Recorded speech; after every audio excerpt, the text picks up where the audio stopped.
The new guns are great, especially with the return of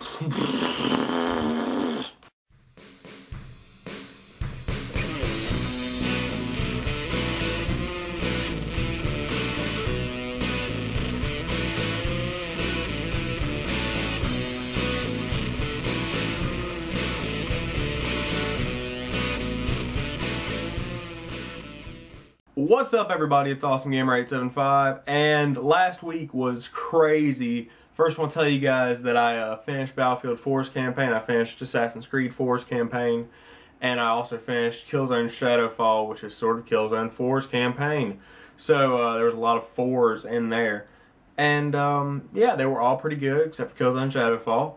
I really didn't like that game much. I'll probably get rid of it now because the multiplayer is okay, but it's not anything to write home about. Does look beautiful though, very beautiful looking game. I'll probably get some footage of it and I'll post some of that. I might keep it, I don't know. It's one of the original copies that came out on day one. So we'll give that a go. BF4 campaign was kind of disappointing-ish, but very good story, rather sad. Pretty sad ending, but very playable. And Assassin's Creed 4, beautiful story, beautiful game, awesome people made it. And good job Ubisoft Montreal and all the other people over at Ubisoft that make such good games for us. But today I wanted to come to you with some Second Assault DLC footage. You'll see that in a minute. First, let me explain. I was in school today and had a friend remind me that the Second Assault DLC comes out for premium members today. And I had two $25 Best Buy gift cards in my wallet that needed to be spent. So I ended up going and purchasing Battlefield 4 Premium because, I mean, the game usually has a life cycle of 2 years before anything else comes out that is remotely similar to it.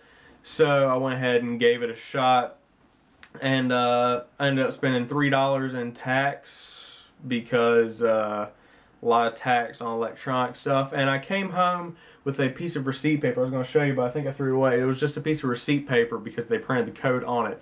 But so far, it's pretty worth it. I'm going to break down what you get in the Second Assault DLC right now. Thank you, guys. So first, we're going to take a look at Operation Firestorm. This was a Battlefield 3, one of my favorite maps for sniping. And as you can see, they've added a destructible environment with blowing up these oil tanks, considering it is kind of a desert oil rig. Got an Arabian feel to it. And they've added a bigger building here, if I remember correctly. I think it was just one story back in the day. But all in all, it looks pretty awesome considering all the stuff that they have done to it to make it look like it's been kind of war-torn.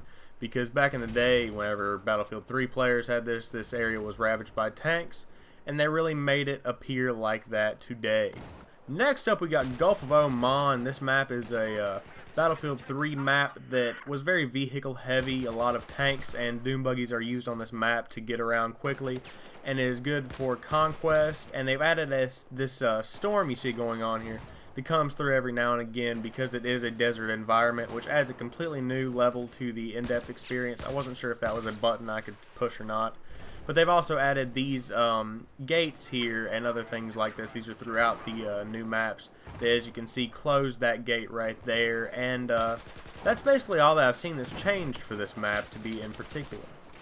The third map we're going to discuss, and one that has seen some significant changes to make it look more rustic, I guess you could say, or war-torn, is Operation Metro. And for me, I'm more familiar with the back side of this map where much of the sniping went on in the first beta of Battlefield 3 back in the day.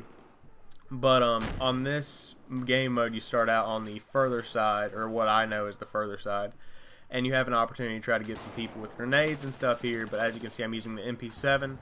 And ultimately, it's not that different from its older counterpart except for the damage model and also turning on and off the lights in that hallway as you just saw me do. These are just some of the things I've noticed firsthand. And it's little things like the light switch stuff and the use of the environment that make this map worth playing on again. And last but most certainly not least, we have Caspian Border 2014, a very good reenactment of the original Caspian Border from Battlefield 3. As you can see, there's been a seasons change, and the leaves have changed color into all the different colors of fall.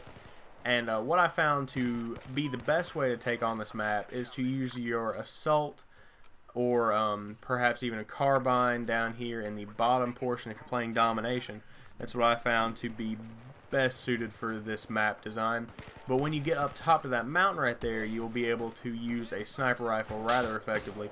As you can see right here, I began sniping when I was on my way up there, and he thought he could hide, but no way. And you'll see in a minute, with the premium membership also come 2 knives so far that I have unlocked, and you get 2 more from completing the campaign. You get the shank and the machete from completing the campaign, and you get the carbon fiber, and I believe it's called the trench knife, as you buy premium. And I haven't noticed much of a difference. If I'm correct, it's just for looks, but part of me wants to say that the carbon fiber knife is actually a faster kill than the normal knife. You should Google that to make sure I'm right, but that's what I feel like is right because it seems a little bit quicker to me. But I'm just messing around with some C4. But ultimately, this is a really, really well done reimagining of the map. And I really appreciate all of the work that DICE puts into their DLC because they did postpone this to get the original vanilla game worked out. And yeah, so that's basically a breakdown of the Caspian Border 2014. So there you guys have it. That is the second Assault DLC for Battlefield 4, which was released today, the 18th of February 2014 for PlayStation 4 and PC. It was available a couple weeks ago on Xbox One.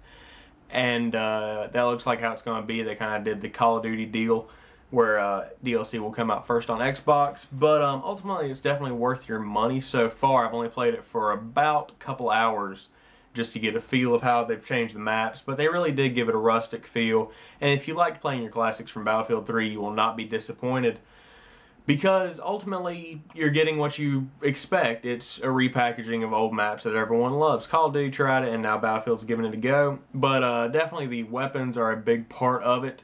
The F2000 is very good. I'm glad to see the DAO-12 make a reappearance. Also the Magnum, as I mentioned earlier, very good, very good. And the Skid Loader is, I believe that's what it's called, is very fast. Of what I hear, I haven't had a chance to play with it yet. But I normally play smaller modes like Domination and I was going to say Conquest, but Team Deathmatch and Rush. And so I'll get a chance to play around with some of that, but I will join some Conquest lobbies and get some good gameplay footage.